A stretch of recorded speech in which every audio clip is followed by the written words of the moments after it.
नारळी पौर्णिमा किंवा रक्षाबंधन या दिवशी काय करावं, काय करू नये हे आपण बघणार आहोत. कारण हा दिवस केवळ नारळ वाहण्यापुरताच मर्यादित नाही, तर तो नात्यांमधील प्रेम, एकोपा आणि शुभतेचा एक धागा बांधतो. पण त्याआधी आम्हाला एक सांगा की तुमच्याकडे नारळी पौर्णिमा साजरी केली जाते का? या दिवशी तुम्ही कोणत्या गोष्टी करता? तुमच्या प्रथा, परंपरा आणि काही खास रिवाज असतील तर कमेंट करून नक्की सांगा. बरं, चला तर मग आपण जाणून घेऊया नारळी पौर्णिमेचं खरं महत्त्व आणि त्या दिवशी आवर्जून काय करावं. या दिवशी एक खास कार्य नारळी पौर्णिमा आणि रक्षाबंधन हे 2 श्रावण महिन्यातील पौर्णिमेच्या दिवशी साजरे केले जातात. हे सण विशेषतः महाराष्ट्र, कोकण आणि किनारी प्रदेशात मोठ्या उत्साहाने साजरे केले जातात. पुढे आपण जाणून घेणार आहोत नारळी पौर्णिमा आणि रक्षाबंधन यांचा इतिहास, पौराणिक कथा, पारंपरिक प्रथा, विशेष उपाय आणि फायदे. या दिवशी काय करावं आणि काय करू नये. तर सर्वात आधी बघूया नारळी पौर्णिमेचा इतिहास. नारळी पौर्णिमा हा सण प्रामुख्याने कोळी समाजात आणि किनारी भागातील मच्छीमारांमध्ये विशेष महत्त्वाचा आहे. श्रावण महिन्यातील पौर्णिमेला साजरा होणारा हा सण समुद्रदेवतेच्या पूजेशी निगडीत आहे. कोळी समाज, ज्यांचं जीवन समुद्रावर अवलंबून आहे, हा सण समुद्राप्रती कृतज्ञता व्यक्त करण्यासाठी आणि मासेमारीच्या नव्या हंगामाच्या सुरुवातीसाठी साजरा करतात. हा सण प्राचीन काळापासून साजरा केला जात आहे, जेव्हा मच्छीमार समुद्रात समुद्राच्या संरक्षणासाठी आणि भरपूर मासेमारीसाठी प्रार्थना करत असे. श्रावण महिन्यातील पौर्णिमेला समुद्राची भरती सर्वाधिक असते, त्यामुळे या दिवशी समुद्रदेव वरुणाची पूजा करून नारळ अर्पण करण्याची प्रथा आहे. नारळी पौर्णिमेशी संबंधित पौराणिक कथा आहे. प्रामुख्याने समुद्रदेव वरुण आणि भगवान विष्णू यांच्याशी जोडलेल्या आहेत. एका कथेनुसार समुद्रदेव वरुण हा समुद्राचा स्वामी आहे आणि त्याला प्रसन्न करण्यासाठी मच्छीमार नारळ अर्पण करतात. त्यामुळे समुद्र शांत राहतो आणि मासेमारीसाठी सुरक्षित वातावरण मिळतं.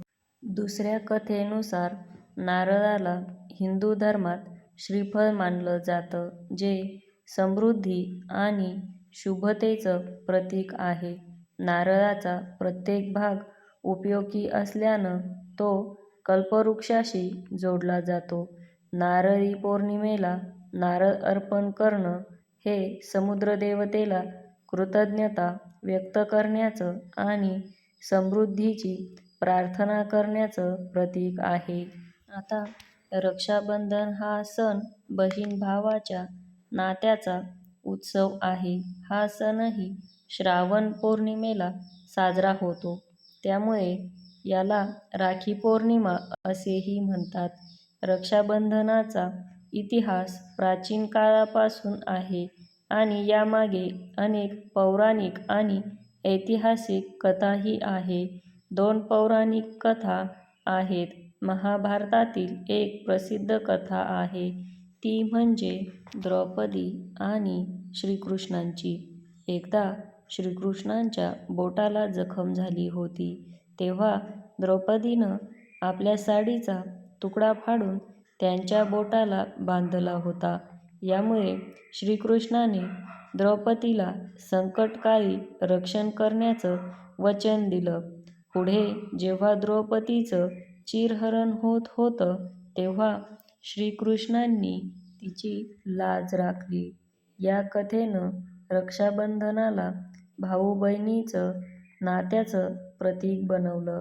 आणखी एक पौराणिक कथा आहे इंद्र आणि इंद्राणी यांच्याशी संबंधित आहे. इंद्र आणि दैत्यांमध्ये युद्ध सुरू होतं. इंद्राणीने इंद्राच्या कलाईवर रक्षासूत्र बांधलं, ज्यामुळे इंद्राला युद्धामध्ये विजय मिळाला. ही कथा रक्षाबंधनाच्या रक्षक प्रथेचे मूळ मानली जाते. ऐतिहासिक काळात रक्षाबंधनाचा उपयोग केवळ भाऊ-बहीण यांच्यापुरता मर्यादित नसून सामाजिक आणि राजकीय बंध मजबूत करण्यासाठी होत असे. उदाहरण द्यायचं झालं तर राणी कर्णावतीनं मुघल सम्राट हुमायूनना राखी पाठवून संरक्षण मागितलं होतं. यामुळे अर्पण केले जातात. काही ठिकाणी कोळी बांधव पारंपरिक वेशात मिरवणूक काढतात आणि समुद्रकिनारी सामूहिक पूजा करतात. शिवाय रक्षाबंधनाच्या काही प्रथासुद्धा आहेत. त्या म्हणजे बहीण आपल्या भावाच्या मनगटावर राखी बांधते आणि त्याच्या दीर्घायुष्याची प्रार्थना करते. भाऊ आपल्या बहिणीला भेटवस्तू देतो आणि तिचं रक्षण करण्याचं वचन देतो. काही ठिकाणी श्रावणी उपकरण आणि उपवास ठेवला जातो. पूजेनंतर मिठाई प्रसाद म्हणून वाटली जाते. आता नारळी पौर्णिमेच्या प्रथा, परंपरा, इतिहास जाणून घेतल्यानंतर नारळी पौर्णिमेला किती महत्त्व आहे हे आपल्या लक्षात आलं असेल. आता नारळी पौर्णिमेच्या दिवशी काय करावे? मंडळी, या दिवशी भगवान शिवशंकरांची पूजा करणंही अत्यंत शुभ मानलं जातं. तर या दिवशी भगवान शिवशंकरांच्या मंदिरात जाऊन त्यांच्या शिवलिंगावर एक नारळ अर्पण करणंही शुभ मानलं जातं. हे नारळ अर्पण करताना ओम नमः शिवाय या पंचाक्षरी मंत्राचा जप नक्की करावा. या दिवशी ज्यांना शक्य असेल त्यांनी समुद्रात जाऊन एक नारळ अर्पण करावा. मात्र समुद्रात जाऊन कचरा टाकणं टाळावं, कारण हा दिवस समुद्राप्रती कृतज्ञता व्यक्त करण्याचा दिवस आहे. तसेच रक्षाबंधनाच्या दिवशी राखी बांधतानाही अशुद्ध अवस्थेत राखी बांधणं टाळावं. सण साधेपणाने करावे आणि अनावश्यक खर्च टाळावे. तर मंडळी, नारळी पौर्णिमा आणि रक्षाबंधन हे सांस्कृतिक आणि आध्यात्मिकदृष्ट्या खूप महत्त्वाचे सण आहेत.